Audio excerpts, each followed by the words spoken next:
பண்ணோம். தளபதிக்கு கொடுத்து பாருங்க மைக்க, மக்கள் போடுவாங்க லைக்க போறது இந்த விரலு, திரும்பும் திசையெல்லாம் தளபதியின் குரலு, குரல் என்றால் பேச்சு, தமிழ்நாடு தான் தளபதியின் மூச்சு, அமைச்சு விட்டாரு ஆட்சி, அதற்கு மக்கள் தான் சாட்சி, சீரி பாயும் சிங்கம், தமிழ்நாட்டுல தளபதி தான் தங்கம், ஆள போது அந்த ஆளுக்குறாரு அந்த சிங்கம், எதிர்கட்சி ஆயுதம் பங்கம், புரியுதா என் தங்கம், தமிழ்நாடு ஃபுல்லா அவரோட ஜில்லா, பேசுவாரு பில்லா, மக்களை செய்வார் நல்லா, புரியுதா பில்லா.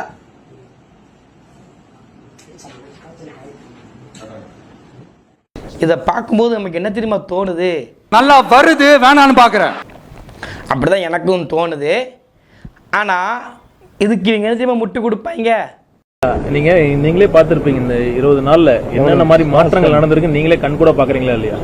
சிஎம் ஒரு லீடிங் பை எக்ஸாம்பிள் முன்னுதாரணமா நடத்துங்க. நிறைய செக்ரட்டரி தலைமை செயலகத்துக்கு கரெக்டா ஒரு 10 மணிக்கு வராரு, உணவு இடைவேளையில கூட வீட்டுக்கு போகாம 5 மணி வரைக்கும் அங்கேயே ½ அன் அவர் தான் லஞ்ச் அங்கேயே சாப்பிட்டு ஈவினிங் வரைக்கும் இருக்காரு. நீங்களே சொல்லுங்க எந்த முதலமைச்சர் இந்த மாதிரி ஃபங்க்ஷன் பண்ணி. அதனால இந்த சாதனையெல்லாம் நம்ம பாராட்டிக்கணும். இது சிரிக்கிறதுக்காக சொல்லல, சீரியஸா சொல்லியிருக்காங்க.